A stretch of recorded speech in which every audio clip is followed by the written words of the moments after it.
महाराज धृतराष्ट्र ने भगवान वेद व्यास जी महाराज से पूछा कि महाराज मेरे 100 पुत्र मेरे सामने मारे गए। बड़ा आश्चर्य है, मुझे अपने पिछले 100 जन्मों का स्मरण है कि मैंने एक भी पाप उनमें नहीं किया, फिर मेरे 100 बेटे क्यों मेरे सामने मारे गए। व्यास जी बोले, अरे मूर्ख, बस तू तो सृष्टि जब से बनी है तब से जन्म ले रहा है, ना जाने कब क्या किया तूने। धृतराष्ट्र बोले, तो महाराज बताओ। उनके अंदर का अंधेरा दूर हो चुका था। व्यास जी ने बताया कि 100 जन्मों से पूर्व तू भरतवर्ष का एक बड़ा ही प्रतापी और धार्मिक राजा था। तब रामेश्वरम को जाते हुए मानसरोवर के हंसों ने तेरे बाग में अपने परिवार के साथ बसेरा किया।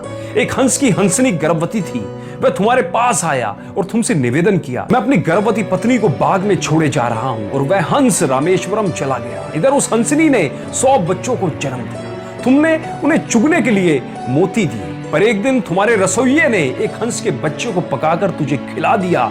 तुम्हें वह बड़ा स्वादिष्ट लगा और तुमने बिना विचार किए उसे आज्ञा दी कि इसी प्रकार का मांस नित्य पकाया जाए। अब देखो, जीभ इंद्रिय ने बल पकड़ा, तुमने यह भी नहीं पूछा कि यह क्या है, कहां से प्राप्त होता है। तुम मोह में अंधे हो गए और रोज उसी मांस की इच्छा करने लगे, और इस प्रकार उस हंसनी के मोती चुगने वाले 100 के 100 बच्चों को तुम खा गए। अब वह हंसनी अकेली रह गई।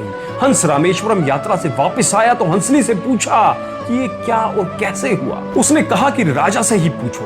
हंस ने राजा से कहा कि तुमने मेरे 100 बच्चों का मांस खा लिया। राजा ने रसोइये को बुलाकर पूछा। उसने कहा कि महाराज, यह तो आपकी ही आज्ञा थी कि इसी प्रकार का भोजन नित्य बनाया करो। राजा धर्मात्मा था, परंतु इस भयंकर पाप से बड़ा घबरा गया। तब हंस हंसनी ने कहा कि तूने अंधे होकर ये काम किया, तू अंधा हो जाएगा और तेरे सामने ही तेरे 100 पुत्र मरेंगे। ऐसा कहकर उन्होंने प्राण त्याग दिए। व्यास जी बोले, हे राजन, 100 जन्म तक तू राजा और वह रानी एक साथ नहीं हुए।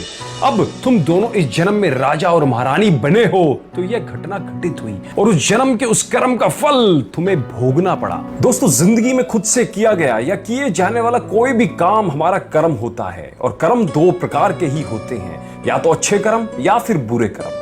और ये हमारे कर्म ही होते हैं जो हमारे आने वाला कल बनाते हैं। इंसान का भविष्य इंसान के किए जाने वाले कर्मों पर निर्धारित होता है। यदि कर्म अच्छे होंगे तो उसका फल भी अच्छा ही मिलेगा, और यदि कर्म बुरे होंगे तो उसका फल भी बुरा ही होगा। दोस्तों, इस कहानी से मैं आपको यह समझाना चाहता हूं कि जो इंसान जैसा कर्म करता है उसे वैसा ही फल मिलता है। जब हम किसी का बुरा सोचते हैं या करते हैं तो उसका बुरा हो या ना बुरा हो, लेकिन बुरा सोचने वाले का या बुरा करने वाले का जरूर बुरा होता है।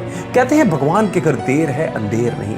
आज नहीं तो कल हर इंसान को अपने कर्मों का फल भोगना ही पड़ता है। जो किया है वो एक बार उसके साथ भी होगा, यानी जैसा करोगे वैसा ही भरोगे। जो इंसान किसी दूसरे के साथ बुरा करता है उसकी जिंदगी में वह बुराई लौट कर अवश्य आती है। ठीक इसी प्रकार जो इंसान किसी दूसरे के साथ अच्छा करता है उसकी जिंदगी में वह अच्छाई भी लौट कर जरूर आती है।